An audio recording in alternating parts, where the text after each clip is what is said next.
இங்கே பாருங்க, இன்னைக்கு ரோட்ல நடந்து போகும்பொழுது ஒரு போஸ்டர் கண்ணில் பட்டுச்சு.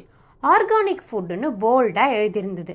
சின்ன வயசில் அம்மா கிட்ட இருந்து கேட்டிருப்போம், இது உடம்புக்கு ரொம்ப நல்லது, ஆனால் என்ன நல்லதுன்னு யோசிக்காமல் சாப்பிட்ருப்போம். நீங்களும் இந்த மாதிரி இதை சாப்பிட்ருந்தீங்க அப்படின்னா கமெண்ட்டில் லீவ் பண்ணுங்க, எங்கே எப்போன்னு. இதோட பேர் தென்னங்குருத்து. கோகோனட் ட்ரீயோட ஹார்ட்டுன்னு சொல்கிறாங்க. இந்த தென்னங்குருத்து சாப்பிட்டா என்னென்ன ப்ராப்ளம்லாம் க்யூர் ஆகும்னு பார்க்கலாமா? மென்சஸ் ப்ராப்ளம்னு பெருசாக ஹைலைட் பண்ணியிருக்காங்க.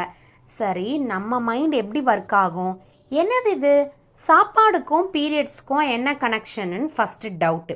ஆக்சுவலாக கனெக்ஷன் ரொம்ப ஸ்ட்ராங்கு. நம்ம டெய்லி சாப்பிட்ற ஃபுட்டில் இருக்கிற கெமிக்கல்ஸ், ப்ரிசர்வேட்டிவ்ஸ், டைமிங் இல்லாமல் சாப்பிட்றது, இது எல்லாமே பாடிக்கு சைலண்ட்டாக டேமேஜ் பண்ணும். அது உண்மைதானே? இப்போ இதோட நன்மைகள் என்னென்னு சொல்கிறேன், டீட்டெயிலாக சொல்கிறேன், நோட் பண்ணிக்கோங்க.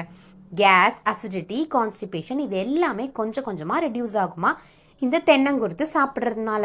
பாடி ஹீட்டை அப்படியே கம்மி பண்ணுமா. வெயிட் கண்ட்ரோலுக்கு ரொம்பவே ஹெல்ப் பண்ணுமா. இன்னும் ஒரு முக்கியமான பாயிண்ட் சொல்லணும்னா, யூரினரி ப்ராப்ளம்க்கு ரொம்பவே நல்லதான். சிம்பிளாக இருந்தாலும் நம்ம பாட்டி, அம்மா. ஸோ நெக்ஸ்ட் டைம் கோகோனட் ட்ரீயை பார்த்தா இளநீ மட்டும் இல்லை, தென்னங்குருத்தும் ஒரு சூப்பர் ஃபுட்டுன்னு உங்களுக்கு ஞாபகம் வச்சுக்கோங்க. ஓகே, நெக்ஸ்ட் ஹெல்த்துக்கு கொஞ்சம் அட்டென்ஷன் கொடுத்தா லைஃப் ஜாலியாக இருக்கும். Ta-ta, bye bye.